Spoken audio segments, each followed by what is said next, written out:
world that's sleeping. So in the second stanza it is written, with the tall trees peeping.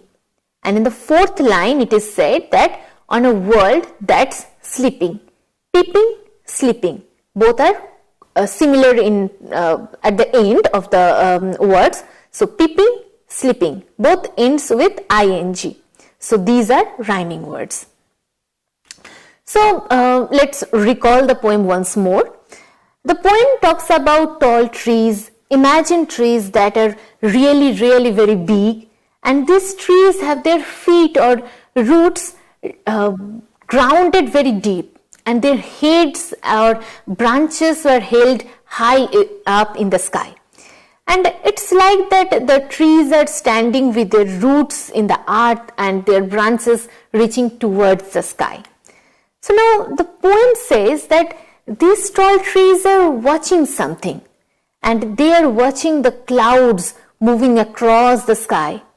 And if we can relate with it, if we ever lie on the ground or on the terrace and we can watch the clouds passing by, and the trees are doing similar things, and they are observing the clouds as they go by.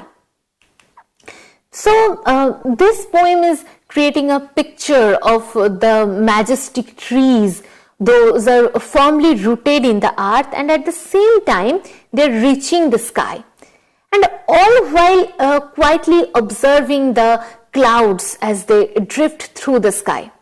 And it's a peaceful and serene image of the nature all around us. So then in the second stanza, when the evening or the sunset comes quickly or very swiftly, the poet has written that when the dusk sends quickly the birds to rest, the birds are getting ready to sleep or rest for the night as the evening approaches. And the big or tall trees provide a safe place for the birds, safe in a nest.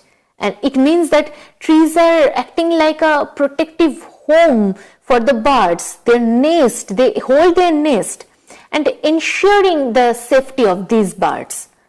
So as evening approaches, the birds find a safe and comfortable place to rest in the tall trees, and the trees act like a protective home for these birds.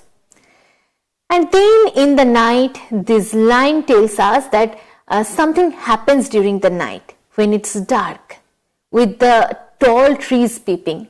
So here the tall trees are described as peeping. It's a poetic way to saying that the trees are visible or can be seen. And the idea is that the trees are standing tall and are noticeable during the night, and they are observing the whole world. And how was the world?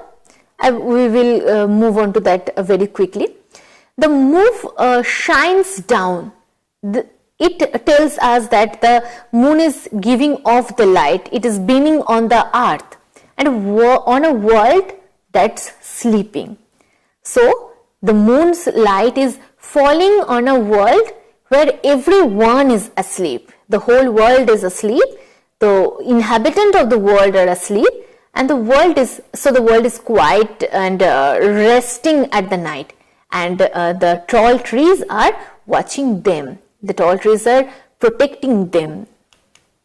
So if we put it all together, so these lines are describing a scene at night where the tall trees are visible and the moon is shining its light and the whole world is asleep. And it creates a very peaceful and serene, a soothing picture of the nighttime environment. And so in the first stanza, the poet conveys to the reader that the trees are very tall and describes the trees as if they are human beings with heads and feet and even eyes to see things around them. She feels that some human beings are like the tall trees and that are very strong, tall and very powerful. Like the tall trees that have their feet in the ground, these empowered human beings are humble, kind and very caring. Then in the second stanza, the poet gives an integrated picture of nature, and in the evening the darkening sky drives the birds to the safety of their homes in the trees. And in this way, the different elements in nature complement each other to provide a comfort and a shelter to the birds. And finally, in the third stanza, the evening changes into the night, and by the light of the moon, the trees stay awake to keep a watch all over the world as the world is asleep. And the poet sees the tall trees as our protectors and guardians, in whose care we can sleep safely and soundly without any worries. So overall, in the first stanza, we can recapitulate again by saying that the trees have their feet in the earth and their heads in the sky. The poet conveys to the reader that the trees are very, very tall.